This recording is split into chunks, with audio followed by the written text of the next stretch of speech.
ये कहानी ममता की है।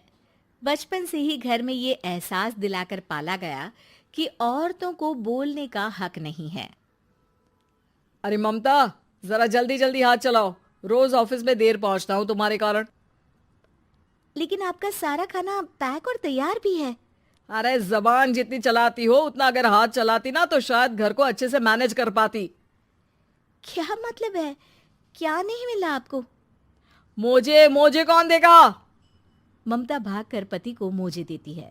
वो हर किसी का ख्याल रखती, लेकिन उसके घर में रोज का रोना लगा रहता। अरे माँ, आज स्कूल में टीचर ने मुझे फीस के लिए डांटा। माँ, मुझे अच्छा नहीं लगता कि स्कूल में फीस के पैसों के लिए मुझे कोई भी बात सुनाए। अरे पर बेटा, ये तो पापा करते हैं ना, सारा ऑनलाइन। मुझे तो इसकी जानकारी भी नहीं है। हाँ हाँ, बना लो बच्चों के सामने मुझे बुरा। अरे करता तो मैं ही हूँ, माना, लेकिन मुझे कोई सपना थोड़ी ना आएगा कि बच्चों की फीस जमा करनी है। अरे बताओगी तो तुम ही ना। ममता की अब ये आदत में शुमार हो चुका था। वो हमेशा हर बात के लिए खुद को ही दोषी मानती। एक दिन वो पड़ोस की दोस्त से कहती है, समझ नहीं आता यार, मैं इतनी डम कैसे हो सकती हूँ। बात तो सही भी है ना। अब पति बेचारा नौकरी करे, पैसे कमाए, या फिर ये देखे कि बच्चों की फीस का वक्त है। क्या करूँ यार। पता नहीं, मेरे पति तो सारा काम खुद ही करते हैं। वो तो कहते हैं कि तुम थक जाती होगी, सारा दिन घर बाहर बच्चे। तो अच्छा, ऐसे भी पति होते हैं क्या? अरे क्या बात कर रही है? भाई साहब कभी तुझे किसी बात के लिए सुनाते नहीं? किसने कहा नहीं सुनाते? अरे ये पति चीज ही ऐसी होती है कि बिना पत्नी को सुनाए उन्हें चैन की नींद कहाँ आती है। तो तू भी परेशान रहती होगी कि कैसे, क्या, कब भूल गई। अरे वो तो मुझे बस इस बात के लिए ताना देते हैं कि मैं वक्त पर खाना क्यों नहीं खाती या पार्लर जाकर अपनी साज सज्जा क्यों नहीं करवाती। पड़ोसन बोल ही रही होती है कि ममता के बेटे की आवाज आती है। अरे माँ, क्या हो गया? लग नहीं रहा कि आज आप मुझे पानी भी देगी। अरे कब से खाने के लिए वेट कर रहा हूँ। अरे यार, मैं चलती हूँ। बेटा खाने के लिए वेट कर रहा है, मैंने उसे खाना भी नहीं दिया। अरे 12वीं में पहुंच चुका है तुम्हारा बेटा, उसे बोलो खुद पानी लिया करे। मैंने तो अपने बच्चों को काम करना सिखाया है। अरे यार, खुद की भी तो कोई लाइफ है। माना जब नहीं कर सकते थे तो किया, लेकिन अब इतने बड़े बच्चों की हर बात मानेंगे तो मुश्किल तो अपने को ही होगी। ममता को पड़ोसन की बात में दम तो लगता है, लेकिन करे क्या, आदत भी तो खुद ही ने डाली थी। ममता घर जाती है कि तभी बेटी आ जाती है। माँ, परसों मुझे एक शादी में जाना है। तेरी वो जो लाल वाली साड़ी है ना, उसे दे देना।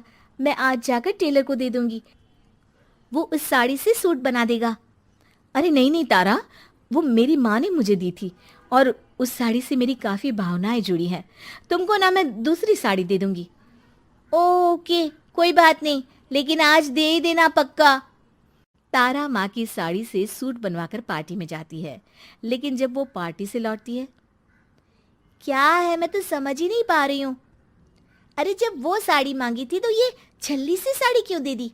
मैं ही पागल थी जो इस साड़ी का सूट बनवा लिया मैंने। माँ, जानती भी हो कि कॉलेज में मेरी कितनी हंसी उड़ी। तभी वहां ममता का पति सुनील आ जाता है। अरे गवार औरत, जब बेटी साड़ी मांग रही थी तो दे देती ना। अरे पापा, इनके तो इमोशंस जुड़े थे उस साड़ी से। ममता इतने सब के बाद भी कुछ नहीं बोलती। मेरी बेटी की बेइज्जती हो गई, मैं बिल्कुल बर्दाश्त नहीं कर सकता ये। मैं नहीं चाहता कि मेरी बेटी से कोई भी ज्यादा सुंदर लगे पूरे कॉलेज में। जी, वो पढ़ने में तारा बिल्कुल अच्छी नहीं है, उसकी पढ़ाई पर आप ध्यान दीजिए ना। अच्छा, अब तुम मुझे बताओगी कि मुझे किस पर ध्यान देना और किस पर नहीं।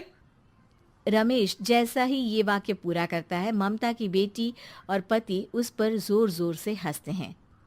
अरे ठीक है ना, पता ही नहीं चला कि कैसे वक्त इतना बीत गया।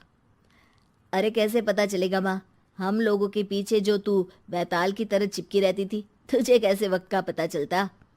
ममता को पहले सास ससुर, फिर पति और बच्चों की तरफ से इस तरीके की बातें सुनकर उसका मन बहुत दुखी रहता था। एक दिन, सुनो ना, बहुत दिनों से कमर के नीचे बहुत दर्द रहता है। कल मैंने देखा तो एक फोड़ा था। अरे ममता, एक बार अपने पति से बात करो, वो तुम्हारा फोड़ा डॉक्टर को दिखा देंगे। अरे नहीं नहीं, वो तो गुस्सा हो जाएंगे। अरे क्यों गुस्सा हो जाएंगे? तुमको दर्द है? हाँ, लेकिन वो यही बोलेंगे कि ऑफिस जाऊं या फिर तुम्हें लेकर डॉक्टर के पास।